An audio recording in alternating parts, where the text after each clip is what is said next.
जय श्री राधा दोस्तों, आप सभी को आंवला नवमी की हार्दिक शुभकामनाएं। अगर आज की ये कथाएं आपको पसंद आए तो वीडियो को लाइक जरूर करना। पहले जाने आंवला नवमी के महत्व के बारे में। महिलाओं को आज के दिन सुबह जल्दी स्नान करके आंवले के पेड़ के पास जाना चाहिए। उसके आसपास सफाई करके पेड़ की जड़ में साफ जल अर्पित करना चाहिए। इसके बाद पेड़ की जड़ में दूध अर्पित करना चाहिए। चढ़ाए हुए दूध में से थोड़ा सा दूध पेड़ की जड़ की मिट्टी को अपने सिर पर लगाना चाहिए। पूजन सामग्री से जैसे धूप, दीप, अक्षत आदि से पेड़ की पूजा करके उसके तने पर कच्चा सूत या मोली 7 बार परिक्रमा करके लपेटी जाती है। कहीं कहीं 108 बार भी परिक्रमा करते हैं।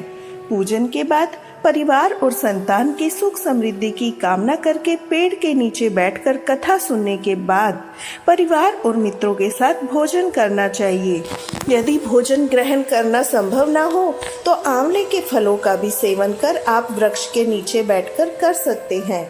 आज के दिन आंवले का सेवन किसी न किसी रूप में जरूर करना चाहिए। आंवलों का दान करना चाहिए। आज के दिन ही भगवान श्री विष्णु ने हरिग्रीव नामक दैत्य को मारा था।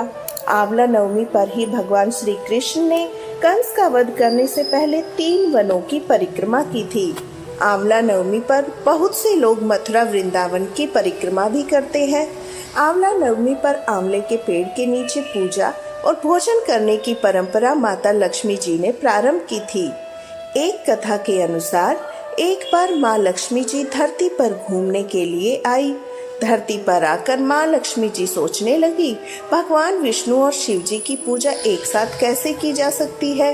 तभी उन्हें याद आया तुलसी और बेल के गुण आंवले में भी पाए जाते हैं। तुलसी भगवान विष्णु को और बेल शिव जी को अत्यंत प्रिय है। इसके बाद तो महालक्ष्मी जी ने आंवले के पेड़ की पूजा करने का निश्चय किया। माँ लक्ष्मी जी की भक्ति और पूजा से प्रसन्न होकर भगवान विष्णु और शिव जी साक्षात प्रकट हुए।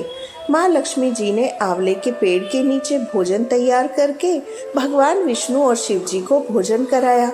उसके बाद उन्होंने स्वयं भी वहीं बैठकर भोजन ग्रहण किया। मान्यताओं के अनुसार आंवला नवमी के दिन अगर कोई महिला आंवले के पेड़ की पूजा करके उसके नीचे बैठकर भोजन बनाती है और ग्रहण करती है तो भगवान विष्णु, भगवान शिव उसकी सभी मनोकामनाएं पूर्ण करते हैं। इस दिन महिलाएं अपनी संतान की दीर्घायु और अच्छे स्वास्थ्य को लेकर व्रत रखती है। निसंतान महिलाएं यदि संतान प्राप्ति की कामना से व्रत रखकर आंवले के पेड़ का पूजन करती है तो उन्हें संतान सुख की प्राप्ति होती है। एक दूसरी कथा के अनुसार एक राज्य में आंवल नाम का एक राजा था। राजा ने यह निश्चय किया था कि वह अपनी प्रजा में रोजाना 1.25 मन आंवलों का दान किया करेगा। इसके बाद ही भोजन ग्रहण करेगा। अपनी प्रतिज्ञा के अनुसार ऐसा ही करता था, लेकिन उसके बेटे और बहू को यह बात पसंद नहीं थी। इसलिए एक दिन उसके बेटे बहू ने सोचा कि राजा इतने सारे आंवले दान करते हैं, इस प्रकार तो एक दिन सारा खजाना खाली हो जाएगा। एक दिन राजकुमार ने राजा से कहा उसे इस तरह का दान देना बंद कर देना चाहिए। राजकुमार की बातें सुनकर राजा को बहुत दुख हुआ। राजा ने रानी के साथ महल का त्याग कर दिया। फिर क्या था, राजा आंवला दान नहीं कर पाए। अपनी प्रतिज्ञा अनुसार उन्होंने कुछ खाया भी नहीं। जब भूखे प्यासे 7 दिन हो गए तब भगवान को उनके ऊपर दया आ गई। इसलिए भगवान ने राजा के लिए जंगल में ही महल, राजपाट, बाग बगीचे सब बनवा दिए। ढेरों आंवले के पेड़ लगा दिए। जब अगली सुबह राजा रानी ने देखा जंगल में उनके राज्य से भी 2 गुना राज्य बसा है, तब राजा रानी से कहने लगे, रानी देखो, कहते हैं ना कभी भी सत्य का साथ नहीं छोड़ना चाहिए। आओ नहा धोकर आंवला दान करें, भोजन करें। राजा रानी ने आंवले दान करके भोजन ग्रहण किया। खुशी खुशी अपने नए महल में रहने लगे। उधर आंवला देवता का अपमान करने, माता पिता से बुरा व्यवहार करने के कारण राजकुमार के तो बुरे दिन आ गए। उसका राज्य शत्रुओं ने छीन लिया। वह दाने दाने को मोहताज हो गया। काम ढूंढते हुए एक दिन वह अपने पिताजी के ही राज्य में आ पहुंचा। उस समय उसकी हालत इतनी बिगड़ी थी कि पिताजी ने उन्हें पहचाना ही नहीं और अपने यहाँ पर काम पर रख लिया। बेटे बहू सोच भी नहीं सकते थे उनके माता पिता इतने बड़े राज्य के मालिक भी हो सकते हैं। सो उन्होंने भी अपने माता पिता को नहीं पहचाना। एक दिन बहू ने सास के बाल गूंथ समय उसकी पीठ पर एक मस्सा देखा। यह सोचकर उसे रोना आने लगा, ऐसा मस्सा तो मेरी सास के भी था। हमने यह सोचकर उन्हें आंवला दान करने से रोका था कि हमारा धन नष्ट हो जाएगा। आज वे लोग जाने कहाँ होंगे। यह सोचकर बहू को रोना आया। आंसू टपक टपक कर सास की पीठ पर गिरने लगे। रानी ने तुरंत पलटकर देखा, पूछा, तू क्यों रो रही है?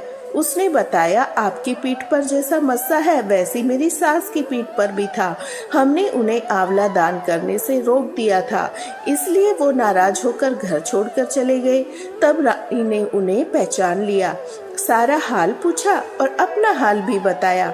अपने बेटे बहू को समझाया, दान करने से धन कम नहीं होता बल्कि बढ़ता है। तब बेटे बहू भी अब सुख से राजा रानी के साथ रहने लगे, आंवलों का दान करने लगे। अब सुनिए आंवला नवमी की एक और कथा। आंवला नवमी के दिन एक सेठ ब्राह्मणों को आंवले के पेड़ के नीचे बिठाकर भोजन कराया करते थे, साथ ही उन्हें सोना दान भी किया करते थे। यह देखकर सेठ के पुत्रों को बिल्कुल भी अच्छा नहीं लगा। वह अपने पिता से बहुत झगड़ा करते कि रोज रोज की लड़ाई झगड़ों से तंग आकर वह सेठ दूसरे गांव में रहने चला गया। जीवन बिताने के लिए उसने वहां पर एक दुकान लगाई। उसी दुकान के आगे सेठ ने एक आंवले का पेड़ भी लगाया। कृपा कुछ ऐसी हुई, उसकी दुकान खूब चलने लगी। यहाँ भी उसने अपना नियम नहीं छोड़ा। वह आंवला नवमी का व्रत पूजन करता था, ब्राह्मणों को भोजन कराकर दान दिया करता था। वहीं दूसरी ओर सेठ के पुत्रों का व्यापार ठप हो गया। उनके बेटों को समझ आने लगा कि पिता के भाग्य से खाते थे। तब उन्हें अपनी गलती समझकर वे अपने पिता के पास गए और अपनी गलती की माफी मांगने लगे। फिर पिता के कहे अनुसार उन्होंने भी आंवले के पेड़ की पूजा शुरू कर दी, दान भी करने लगे। इस व्रत के प्रभाव से सेठ के बेटों के घर पहले की तरह खुशहाली आ गई। काशी नगरी में एक निसंतान धर्मात्मा दानी वैश्य रहता था। एक दिन वैश्य की पत्नी ने पड़ोसन कहने लगी, अगर तुम किसी पराये बच्चे की बलि भैरव बाबा के नाम से चढ़ा दो तो तुम्हें पुत्र प्राप्ति हो जाएगी। यह बात जब वैश्य को पता चली तो उसने साफ साफ मना कर दिया, लेकिन उसकी पत्नी अवसर की तलाश में लगी रही। एक दिन एक कन्या को उसने कुएं में गिराकर भैरव देवता के नाम पर बलि दे दी। इस हत्या का परिणाम विपरीत हुआ। लाभ की बजाय वह पूरे बंधन में कोढ़ हो गया और उसके बदन में जो कोढ़ हुआ वह उसे बहुत सताने लगा। लड़की की प्रेतात्मा उसे सताने लगी। वैश्य के पूछने पर उसकी पत्नी ने सारी बात सच सच बता दी। तब वैश्य बोला, गोवत ब्राह्मण और बाल व्रत करने वाले के लिए इस संसार में कोई जगह नहीं, इसलिए तू गंगा घाट पर जाकर भगवान का भजन कर, गंगा स्नान कर, तभी तुझे इस कष्ट से मुक्ति मिलेगी। वैश्य की पत्नी गंगा किनारे रहने लगी। कुछ दिन बाद गंगा माता एक वृद्ध महिला का वेश धारण करके उसके पास गई। बोली, अगर तुम मथुरा जाकर कार्तिक नवमी का व्रत और आंवले के वृक्ष की परिक्रमा पूजा करोगी, ऐसा करने से तेरा यह दोष समाप्त हो जाएगा। बाल वध और ब्राह्मण वध का दोष भी खत्म हो जाएगा। वृद्ध महिला की बात सुनकर, उसकी बात मानकर वैश्य की पत्नी अपने पति से आज्ञा लेकर मथुरा जाकर विधि विधान से आंवले का व्रत करने लगी। ऐसा करने से वह भगवान की कृपा से दिव्य शरीर वाली हो गई। फिर उसे सुंदर पुत्र रत्न की प्राप्ति हुई। पौराणिक कथाओं के अनुसार एक बार भगवान विष्णु कई हजार वर्षों तक घोर युद्ध करने के पश्चात थक गए। फिर अपने बैकुंठ धाम में आकर समाधि लगाकर अपने धनुष के सहारे सो गए। उसी समय देवताओं के यज्ञ की योजना चल रही थी। सो वे सभी भगवान विष्णु से मिलने ब्रह्मा जी और शिव सहित बैकुंठ आए। वहां उन्होंने देखा भगवान विष्णु तो गहरी निद्रा में सोए हुए हैं और उन्हें नहीं जगाना चाहिए। यह बात सुनकर सभी वहां खड़े हो गए, किंतु बहुत देर तक भगवान विष्णु जब नींद से नहीं जागे तो उन्होंने सोच विचार कर भगवान विष्णु को जगाने का निर्णय लिया। ब्रह्मा जी ने क्रीड़ा उत्पन्न की, उसे भगवान विष्णु को जगाने के लिए कहा। यह काम करने से भविष्य का लाभ मिलेगा। यह सोचकर उसे कीड़े ने धनुष की रस्सी काट डाली।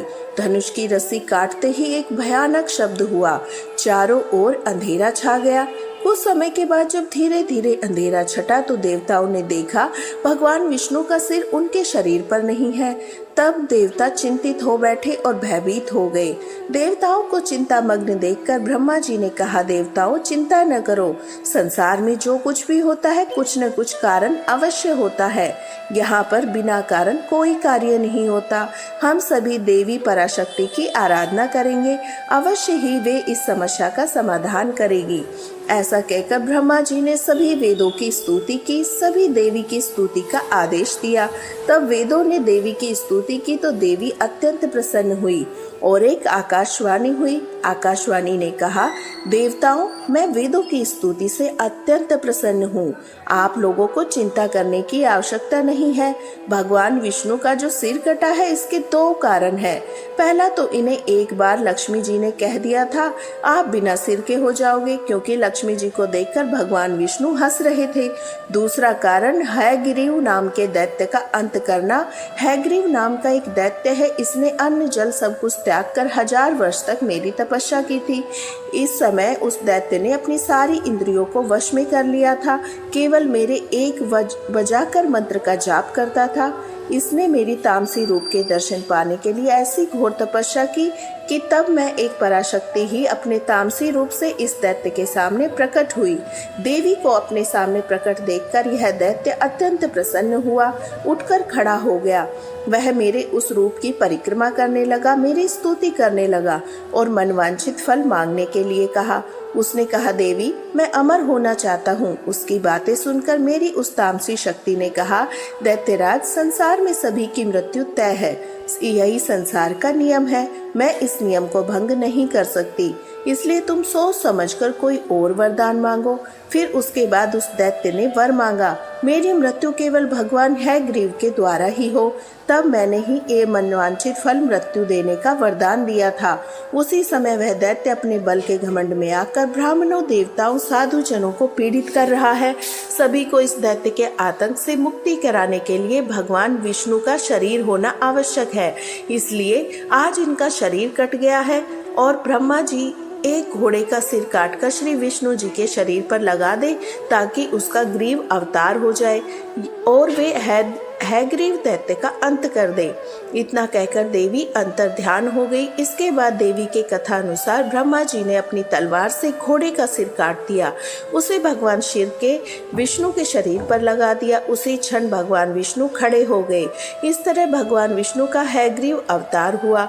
तब हयग्रीव अवतार ने भगवान विष्णु और हयग्रीव नाम के उस दैत्य में भयंकर युद्ध हो गया। उसको मारना इतना आसान नहीं था। भगवान विष्णु ने बहुत लंबे समय तक युद्ध किया। बाद में देवी जगदम्बा के वरदान अनुसार भगवान हयग्रीव के हाथों उसका अंत हो गया। तो यह थी हमारी आमला नवमी की कथा। आशा है आपको कथा पसंद आई होगी। अगर कथा पसंद आई तो वीडियो को लाइक और शेयर जरूर कीजिएगा और कमेंट में जय श्री विष्णु, जय हरि विष्णु और आमला नवमी की जय जरूर लिखिएगा।